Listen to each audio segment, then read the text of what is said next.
Well, hey, welcome to the show, Alyssa. I'm so glad that you're here. And thank you for accepting my random invitation to have you join me on the Crush Message show today. How are you doing? I am so good. I'm really excited about this. This is the most exciting thing I have on my calendar all day. So I'm glad to be here. I'm so glad. I was so glad to hear it. So, Alyssa, I'm really excited to dig into what you do as a coach and specialty. And just for the listeners, Alyssa and I come from a very similar training in our coaching, like mindset coaching, core energy coaching. But we didn't go to school together. We actually grew up in the community together over the past couple of years. And Alyssa caught my eye because 2020, as we know, has been a whole lot of big conversations, right? And one of those really important conversations is around social justice. And Alyssa, I mean, wow, we were two members of a Facebook group basically, and you caught my attention through really bravely stepping into that conversation that could not have been comfortable. And what really impressed me is you keep talking about it. And when everybody else, like the news cycle seems to be slowing down the conversation a bit. And I've just been so impressed with it. I had to invite you to the show. So welcome, welcome, welcome. Yes, thank you. It's like you said, 2020 has been a real whirlwind. Like I was looking at my vision board that I did in January and I was like, what I had no clue. Yeah. Like you literally have no clue what was actually going to happen. But yeah, this topic is extremely important to me. And I feel like exactly like you said, I'm continuing to bring it up and make it a part of the conversation, even though it's died down elsewhere. Yeah, so good. So just so that people kind of get to know you a little bit, do you mind just taking 30 seconds or so and just like bragging a little bit about what you do? Yes. So my name is Alyssa, if you guys haven't found out already. I am an anti-racism coach. I am a single mom to a 4-year-old, living in New York, possibly moving to Texas. We'll see on the next episode. But um, I have been really honing in on anti-racism as a way to help people make an impact, and by doing that with their in their lives, in their regular everyday lives, as well as in their businesses as coaches and other service providers. That's amazing. That's amazing. So I'm curious, like, were you an anti-racism coach before March 2020, or did you see like that coming and then decided, oh my gosh, like that's my calling, I have to follow that? I'm just really curious, how did that come about for you? Yeah, that's actually exactly what it was. Before this, I was a life coach for moms, helping them pursue their passions, and that was my own story. So I felt like, okay, like this is how I can help people, do the things that they want to do, because I know moms tend to get like really stuck and not being able to do the things that they want. But then right after George Floyd was murdered at the end of May, I like it was like an off switch happened in my head, and I was like, I don't care about that stuff anymore. I'm just going to talk about social justice, anti-racism, and what people can do to help, because what I was seeing in my internet world was just a I'm getting like the visual of there's this scene in Mean Girls where Regina George is just standing there and then the entire school is running around in circles. And that's what I imagine the internet being like. Oh, Everyone is just running around screaming, not knowing what to do and wanting to do something. But I was just like, okay, let me just talk about this and help these people out. And after like 2 or 3 weeks of talking about it, literally practically on the same day, both my coach and my therapist were both like, why don't you just make this your niche? And I was just like, what? Oh my God, I don't know. Like me? What do you mean? And I was like, you know what, I'll test it out. I'll make a little landing page and I'll do this for a little bit and see if I like it. And it's been 4.5 months since I've like officially made the switch. And I'm like, this is it. This is me. This is what I've been meant to do. oh my And I gosh. feel so passionate. Yeah, oh my gosh. Like if you happen to be listening to this on the podcast, you just have to like feel the energy of Alyssa's smile right now. She's like beaming from ear to ear. And you know, I want to like pull out a couple of threads around your business journey on that as well, right? Like uh you started out as really kind of coaching yourself 5 minutes ago, and that first self you selected was the mom who was looking for, you know, her dreams and the connection, and that was sort of the identity that you were relating to. But I love how you allowed yourself to continue to pursue your passion, your interest, like this thing that you couldn't look away from it, it sounds like. And how did you know Mean Girls is like seriously one of my favorite movies. Um but I know exactly what you mean with that scene of like just like there's total chaos going on and Regina George sparked the whole thing. Um and it's like people just didn't even know what to do with themselves, and that's such a great way of describing it. But what I love is you followed that, maybe not even realizing it would be a passion exactly, but you followed that clue, that big clue that that was something that you were drawn to, that you were pulled to. I love that you used your coach and your therapist to kind of like process through how you were feeling and experiencing that. And coaches, listen to this. She threw together a website and said, "Hey, I'm going to give it a try." Yes. Right? And now Yes. you're beaming ear to ear because you found something that you just love. We are always coaching coaches to like be okay with having a hypothesis for what it could be, but be okay with pivoting too. I love that. It's so good. Thank you for sharing that. All right. So as you started this journey down the anti-racism path, right? And you started like when did you realize, or when did you start to really feel it as a click? Like it was really starting to be something like, "Oh, I'm going for this." Oh my gosh, it was so funny that while I was talking about it online, like making video, I was making videos nearly every single day. Whoa, And when it nice. started to click for me, it was so strange too. It's like, and when it started to click for me was when I realized that the tools that I was teaching people were my coaching tools. And I was like, wait a minute. And at the time I was working for a company doing coaching there, and I'm just like, I'm sitting here pulling out the stuff that they taught me, and that's what I'm teaching people in terms of like how to have these conversations, how to maneuver all of these things that are going on. And I was just like, this is all coaching. And then that's when I was like, okay, wait a minute. Like, let me see how I can like do something, create something as a way to help people through this. But it was in noticing that everything that I was saying was literally coaching tools.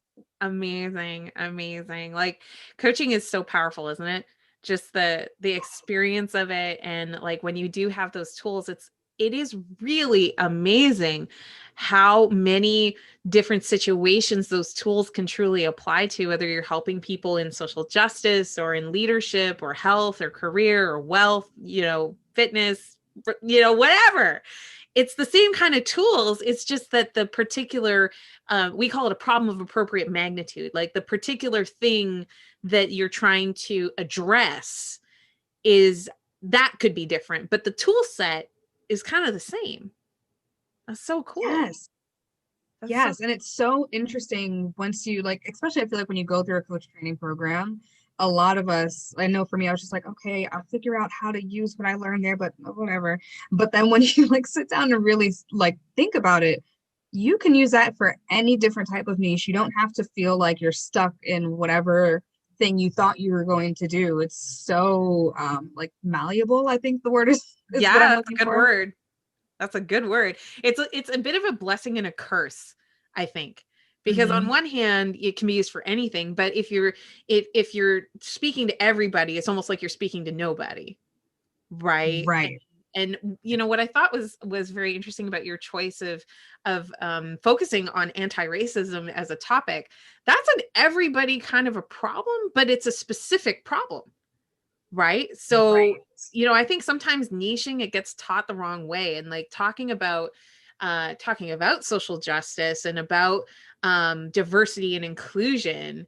You know, when you approach a niche like I'm, my avatar, I hate ideal avatars, so I'm super biased in this, but if you say, hey, my avatar is a white woman who's 43 with 2.4 kids and a dog, and she orders like a latte macchiato at Starbucks, and she drives a minivan and it's red. Like, when we start getting into all of that specificity of an ideal avatar, I actually think that it's setting us up for a couple of problems.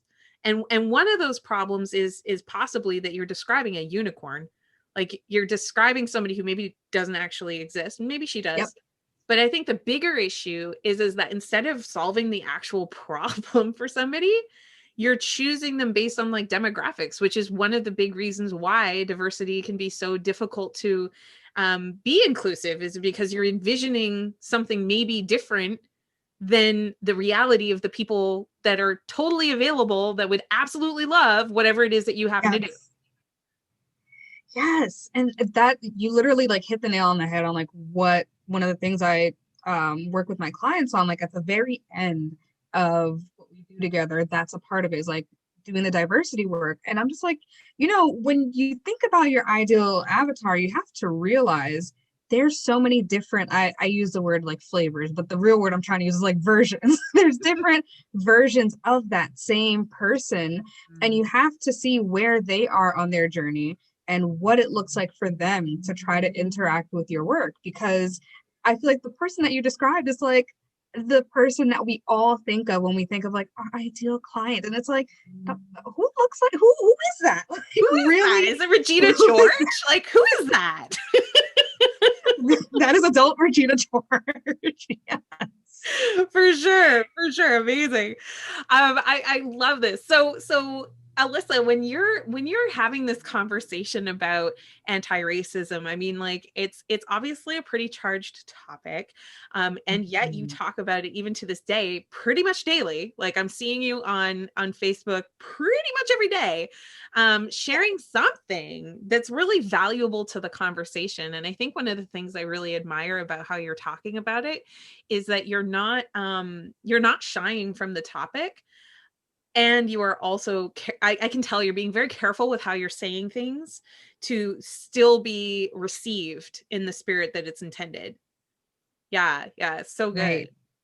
So Yeah, and that is something I feel like I have to, not, I don't want to say tiptoe, but when I'm talking about it, I want people to listen to what I'm saying, and I want people to know that there's like deeper meaning to what I'm saying. So mm, like I come on every single time and I'm like giving value, but at the same time I'm just like, hey, I'm okay.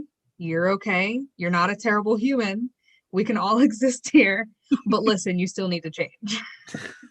yeah, I mean, that like, and influence can be really tricky, right? Because sometimes it can sometimes feel like you're sort of saying the same message over and over again, and you wonder sometimes if you're getting through, I suppose. But I'm curious, like, are you getting through? Do you feel like it's starting to resonate with the people that you have some influence over?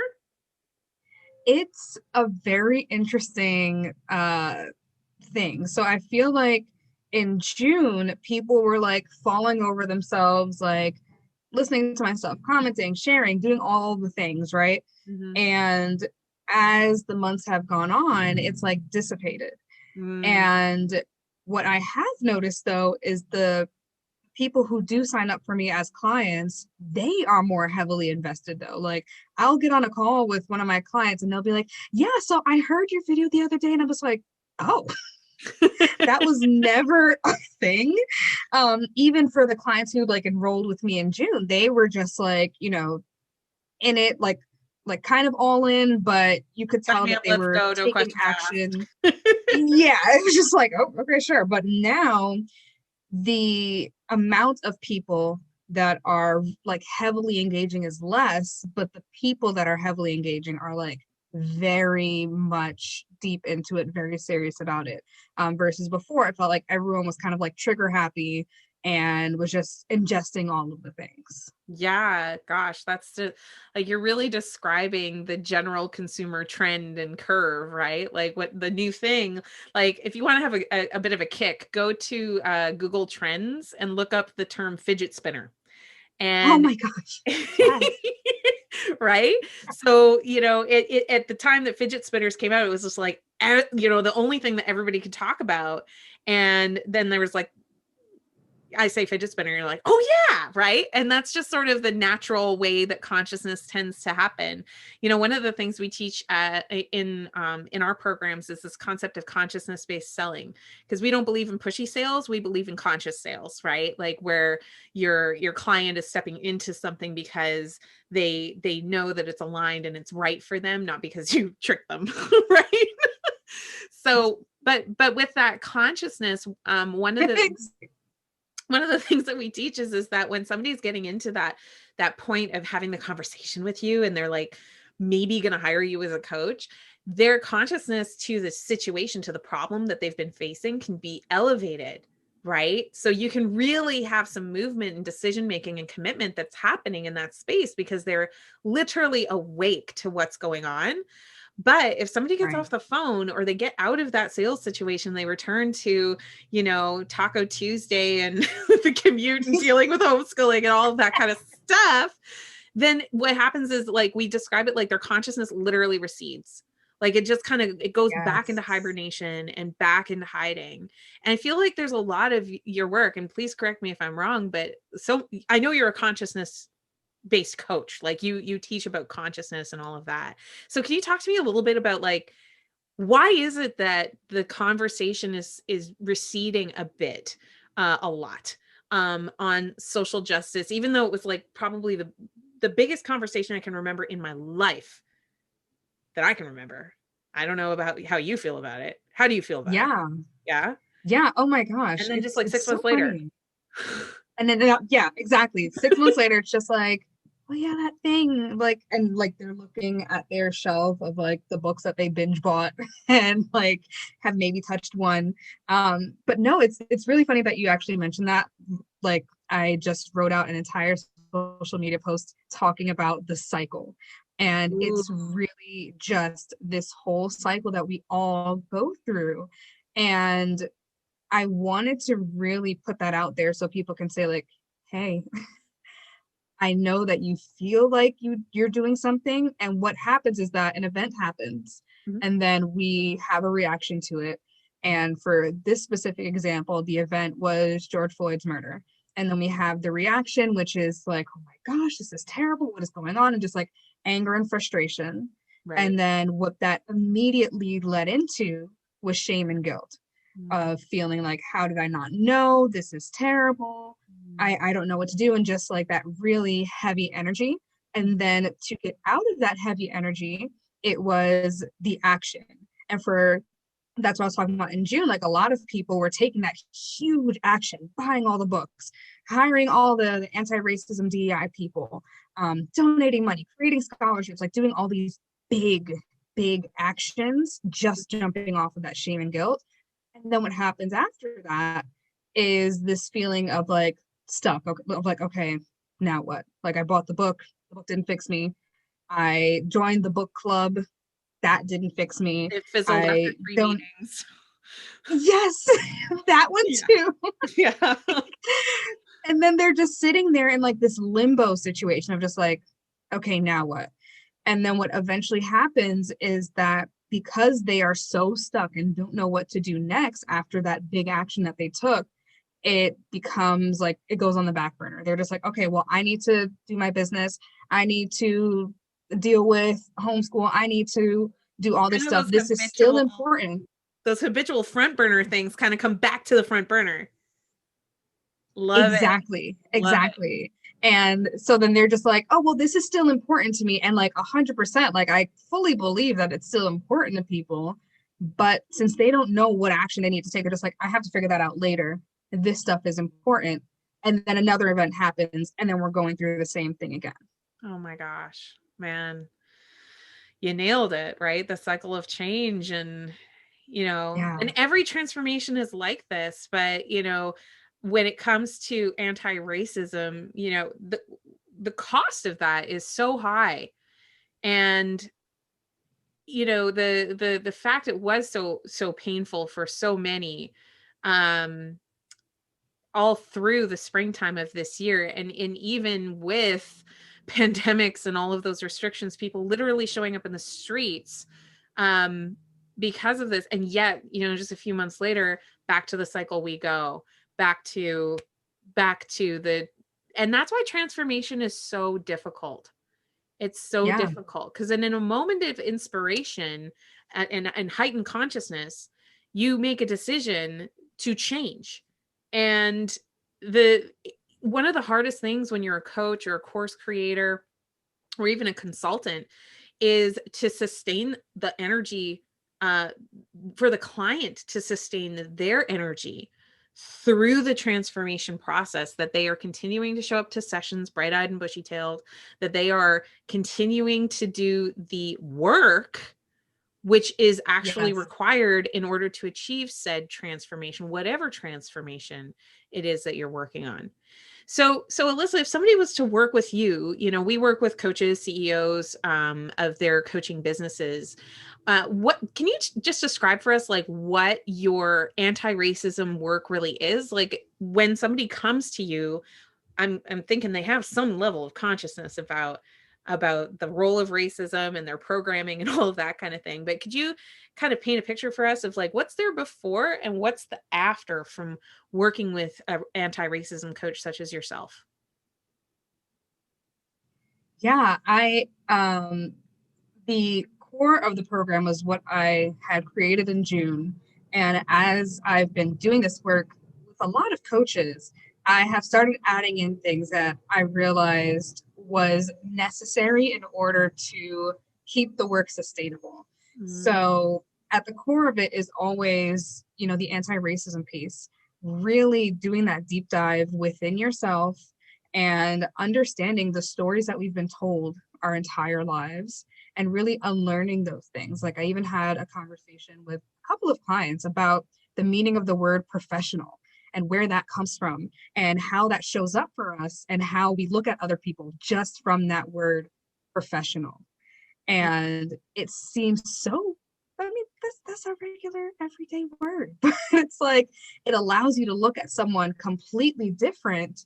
And it's just like, do you want to even subscribe to that word? We're all CEOs here. Like, do you want that to be your version of professional? So even regular everyday things, really exploring that for ourselves and then also doing the actual actionable work, which is sometimes the hardest part of like having conversations and productive conversations mm, with like your friends, your family, the people in your circle. And my favorite part with my clients is having them see where their spheres of influence actually are. If there's this amazing diagram that like showed like a person standing in the middle and it showed like different circles of just like school, work, church, community, all these places where you have some type of a voice. Like even if you are a single person with your mom and that's the only person you talk to, that's one person that you talk to, right? exactly. You And can't get away from influence. You have influence. yes, Yeah. yes. Yeah.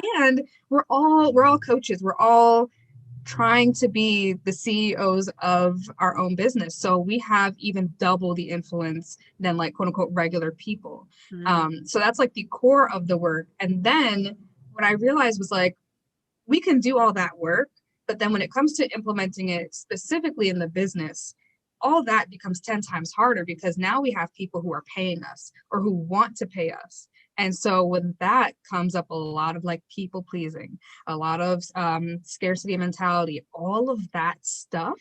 mm, And I realized we need to coach on that too, because you can learn all the tools here, but if you don't implement it in your business and in your coaching space, then your business is no longer a safe space. mm. And that's my goal, is to have them be a safe human and have a safe space for their business. And then the final piece is working on like I call it like little sprinkles of diversity and inclusion.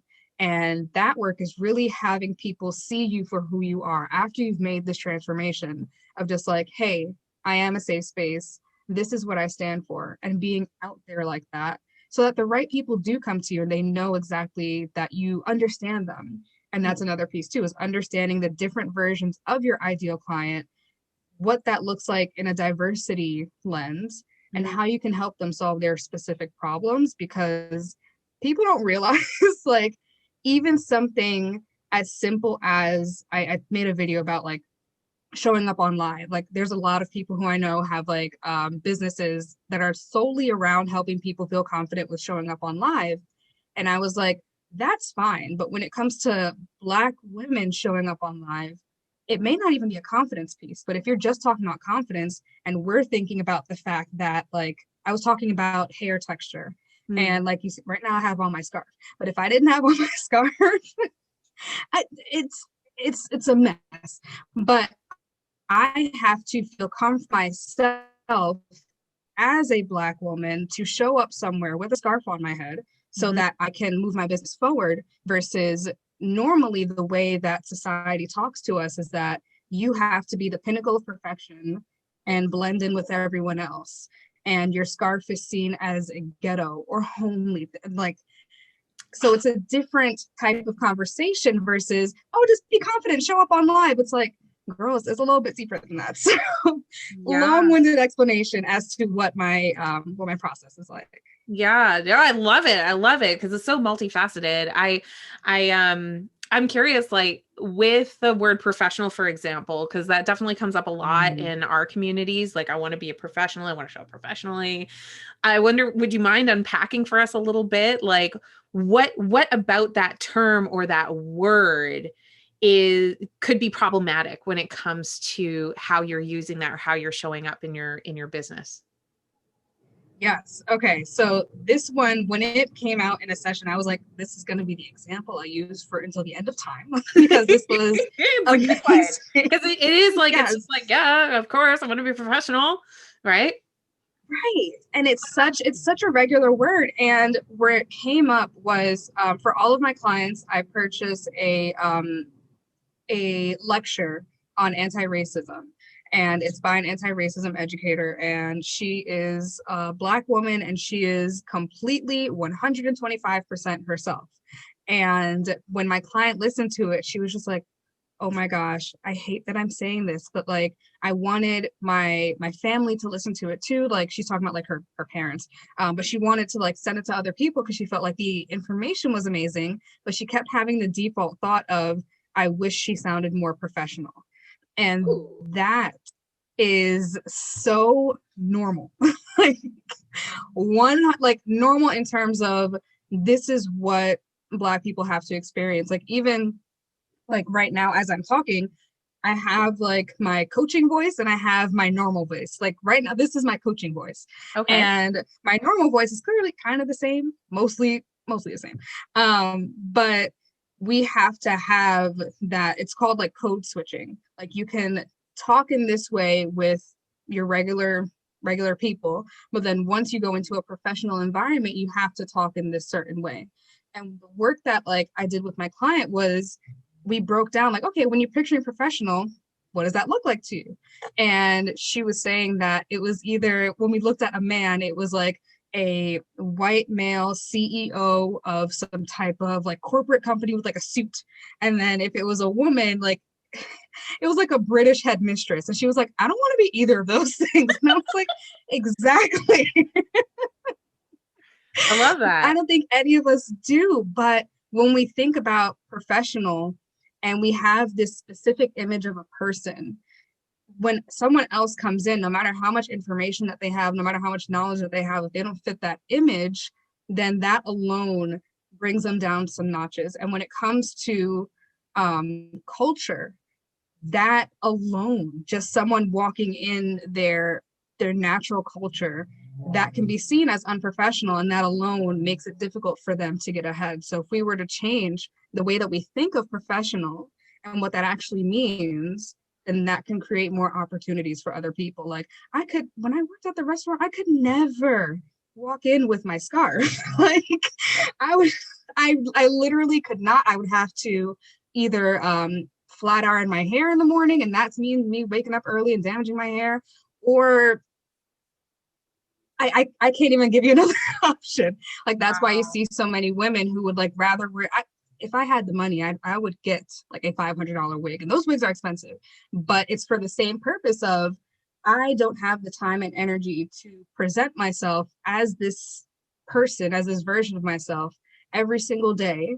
So I need to take this shortcut so that I can still blend in and fit in with your mold. So good. Alyssa, you're just amazing. And thank you. Like just that one word, the confirmation biases that people have, the unconscious biases that people have about just something as innocuous as the word professional. It's not that innocuous at all. I love it. I love it. That's so powerful. Thank you for sharing that with us. You know, you're really speaking to my heart, and I really appreciate you and appreciate you taking the time. You know, when I started in the coaching industry, I'm an ambitious girl. What can I say? Like I want to really create meaningful impact, and I want to create a lasting impact, right? And so I've got big plans, big vision for where I'm headed. And I remember starting out with my business, and I'm like, I'm not tall, I'm not blonde, and I'm not skinny, right? And when Yeah, I first stepped out into this space back in 2016, 17 is when I was really looking around and like looking at all the marketing and everything like that. And I did not see myself, right? But at the yes, same time, I definitely do acknowledge like the privilege that I have and I have experienced in my life. Um, I feel like you're speaking to my heart, because one of the big motivations for why I wanted to build a coaching business to help coaches is I was sick and tired of the stigma, right? And the stigma and the yes. stigmatization of like, oh, well, a coach looks like this. Like a coach has a Lamborghini and lives in a mansion, right? And I'm like, but I live in the suburbs and I got a minivan. Right?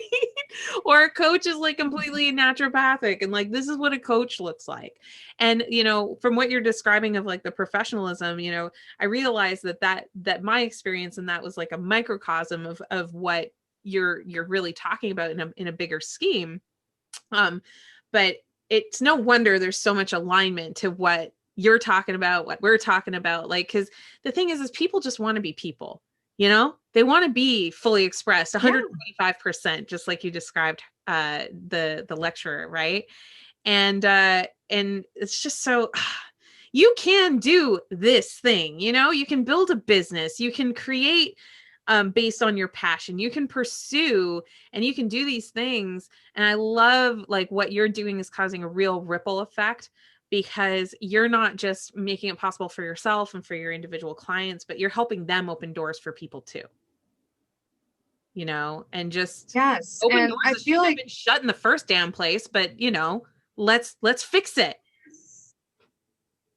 you know. yes. And we as coaches, we just business owners, period, like I feel like we don't realize how much of an impact we have on the wider world Mm-hmm. just from deciding I'm going to create something myself, and I'm going to stand in my own leadership, and I'm going to stand in myself Mm-hmm. and build something from there. That alone is insane. But by doing that, you're also shifting what it looks like to be Mm. successful, what it looks like to be professional, just from existing as yourself. And I feel like when I think of like the long-term goal of my business is I want these coaches that I work with to feel comfortable being themselves and standing in their values and their truth and saying it loud. And I want Mm. the clients that come to them to also feel comfortable being themselves, working with someone who understands exactly what they're going through. I feel like that, like what you're saying right now, it's just about being an individual, seeing yourself represented in so many different ways. And we have the power to do that just from existing. Yeah, and just like being willing to step into that. You know, Chris and I are Yeah. working on a series called the Positive Leadership series that we're going to be releasing to the community shortly. And with that whole with when you're deciding to build a business, you know, it's so true. You are deciding to step into that leadership role. And, you know, Alyssa, I wonder, you mentioned a little bit earlier, and I didn't set this up kind of ahead of time with you, so it's okay if it's like they have to go somewhere and figure it out. You mentioned you had some sprinkles, like little things that business owners could do that would make a massive impact, just on how they are addressing the anti-racism agenda, whether they work with you down the road or not. Like, what are just a couple of little things that they could do right now today that don't take a whole lot of effort but make a whole lot of impact? Do you mind sharing a couple of those sprinkles with us? Yes, absolutely. And because these are, I feel like the easiest part, and it's kind of why I save it for last because it's literally the easiest part. But something that from like the very first call that I have my clients start doing is diversifying their existence. Mm, Because what I've noticed that a lot of people are doing is we're reading books about racism, we're reading books about diversity, about anti-racism, watching the documentaries. Very important. But when it comes to the specific people that we're trying to help, that part is completely lost. Like the culture, the actual regular everyday issues that happen, all of that is completely lost. And what I have my clients do is just learn how to diversify their lives. And like mm, literally the first, like one of the first couple of calls is I have them go out and write down every single thing that they like to do for fun. And some of them come back and they're like, yeah, I like watching documentaries. I like reading nonfiction. I'm like, okay, but what fun stuff do you do? Like, do fun things. Tell me what they are. Come back. What movies do you like to watch? Like, when you're binge watching Netflix, what are you binge watching? And like, what we do is we go through every single thing and we take the qualities from those and mhm, then we try to find something that can match that that is involved in Black culture. mm. And I feel like by doing that, that just starts the sustainability piece because it's not like, oh, I have to go out and do this thing. It's more of just like, I feel like watching a comedy today. Let me put on my favorite whatever. I don't know. I don't watch comedies, but like, like really making it so that different cultures are involved in your life. And something that I haven't spoken about much, but I feel like is kind of helpful is I'm actually half African American and half Cuban. Mm. So I didn't realize that I was actually doing this work on myself, but that's something I had to actually go out and do. Like my mom was the one who's Cuban and she's a single mom. So I'd see my dad like, the every other weekend thing. And yeah, I do get culture and like all that from there. But when I'm at home, it was very Americanized. Mm. And so in order for me to really get involved in like in Black culture, I had to like intentionally watch the movies, watch the shows that everyone was watching at the time. I had to make that an intentional thing. And that's what I teach my clients to do too. It's like, yes, I could sit down and watch Friends for the 25th time, or I can like watch something Or that Mean has Girls. similar qualities, or Mean Girls, or I can do something that has similar qualities and will fill that cup for me. I will still feel like I'm enjoying something, but I'm also understanding what Black life is like little by little, and not for you to just sit there with a notebook and like, but you'll be more ingested into the culture and really like bridging that out for yourself. So that's like the one easy thing, and the second one is just being comfortable with being yourself, your Mm. full self as you're talking about your business, like not just this like cookie cutter professional version that you feel like you have to be, but just feel comfortable talking about things that are important to you that aren't just about your business. And then when we do the harder stuff, it makes it easier and people understand what you're about.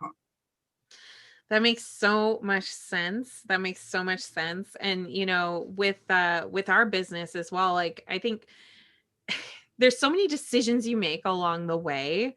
And the more consciousness you can have about your decisions and about why you're choosing them, the better off you're going to be. And I remember like way back when we were really like Chris wasn't involved yet. I was still doing my thing. And I was uh I was faced with this odd question. And it was like, should I be a coach for female coaches, right? Or should I coach women? was the thing I was faced with. And I had like a moment of consciousness, and I actually shared it with Chris, and he's like, well, why would you? Like, why would you just limit yourself like that?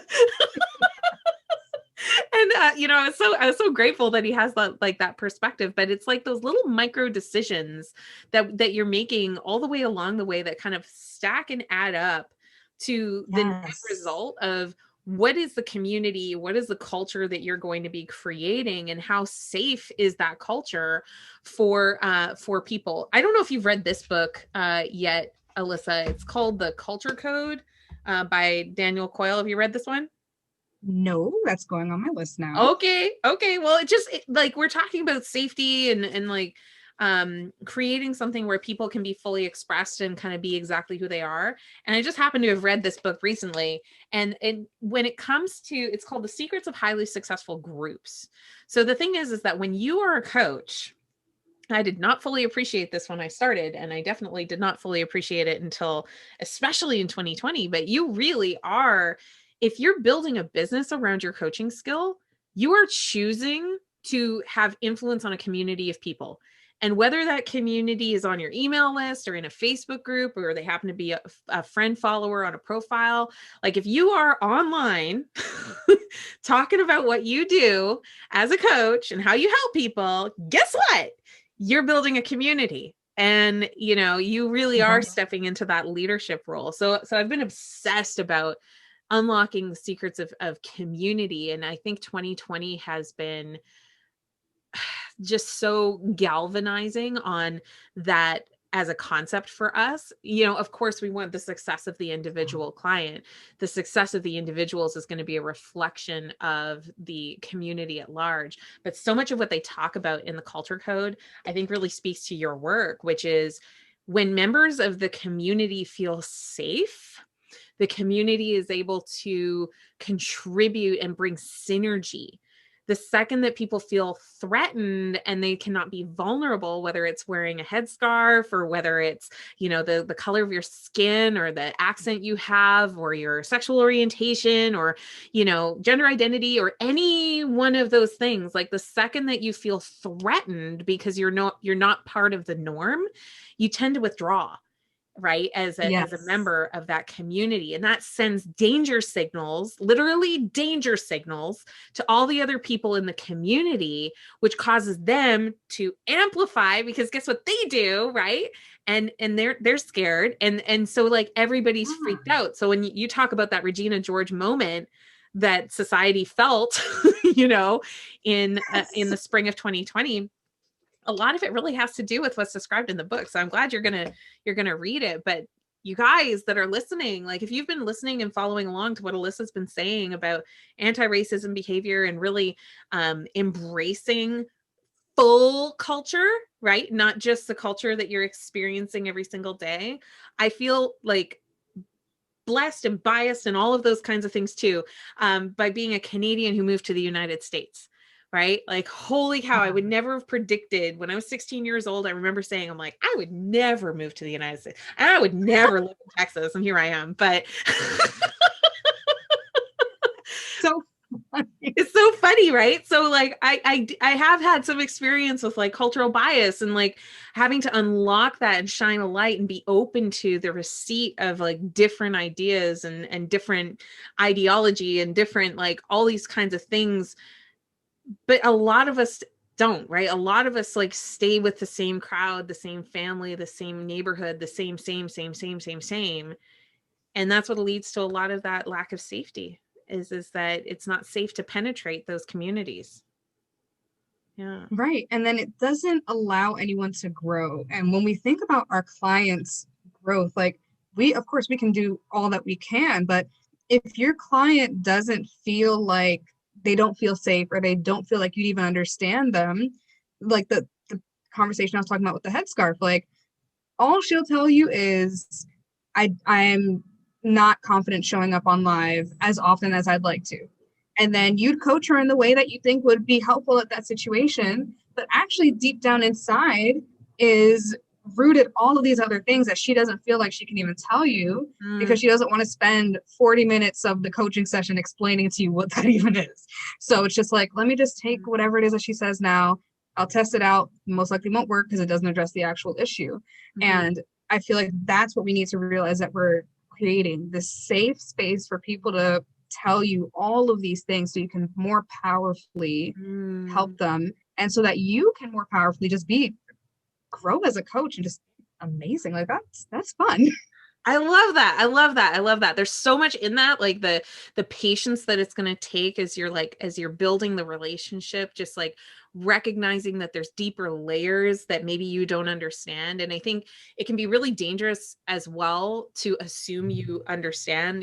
I love how Brene Brown talks about the difference between sympathy and empathy, right? So practicing a lot Yes. of empathy for your clients who maybe have a different cultural background, who maybe uh, they're not like, don't expect people to just take a lifetime of trauma that they've experienced, or even just holding judgment maybe against you, possibly, who knows Right. what their experience has been, but like holding that space and having that patience and having that empathy and creating that safety that people can unlock and open up to you. And then you can have the most amazing breakthroughs, amazing relationships, lots of diversity and rich kind of relationships and connections. And part of why I'm looking at community so much is that it's one thing for Amanda to reach out to Alyssa and have a conversation, right? It's a really Right. beautiful thing when you create a space, and I encourage every coach that's listening to this, create a space where your community members have empathy for another, right? And just have that safety for each other, because like that's going to be where the real ripple's going to be. So neat. Right, right. And as coaches, you're the ones who create that, because I've seen some communities that were just like a little weird, but it's the coach who brings that energy there, and everyone almost like absorbs that and can take that and build that community for you in that way. I love it. I love it. So, Alyssa, I mean, you're obviously an expert in energy and consciousness and coaching. You are passionate and focused on anti-racism. How this may relate to one of our listeners. Well, if you are a coach and a leader and you want to make sure that you're stepping into creating something that is safe for people to join your community, and you want to be that leader who's being proactive in anti-racism, you know, how can they, first of all, how can they just look you up? What's the best way to get in touch with you? Yes. I'm on Facebook, but I tell everyone all the time, my name is the most simple name, so you're going to get 12 different versions of Alyssa Hall. None of them look like me. If you're watching the video, you know what I look like. But I'm also on Instagram at Ally the Life Coach, and my website actually has links to both. So alyssahallcoaching.com. Fabulous. Well, we'll exchange an email after this, and we'll get all of that into the show notes as well. And I understand you put together a resource that our community may be interested in. Do you want to tell us a little bit about that video training you put together? Yes. And I feel like this is actually perfect for your audience because what we were talking about before, of just like how at the beginning I just threw a website together and I just did my thing and just like got out there.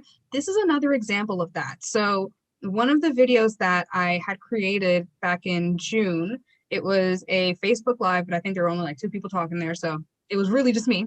And it was about how to have productive conversations about racism. And that, I don't want to like toot my own horn, but that video was so good. It was so Toot good. your horn, girl. And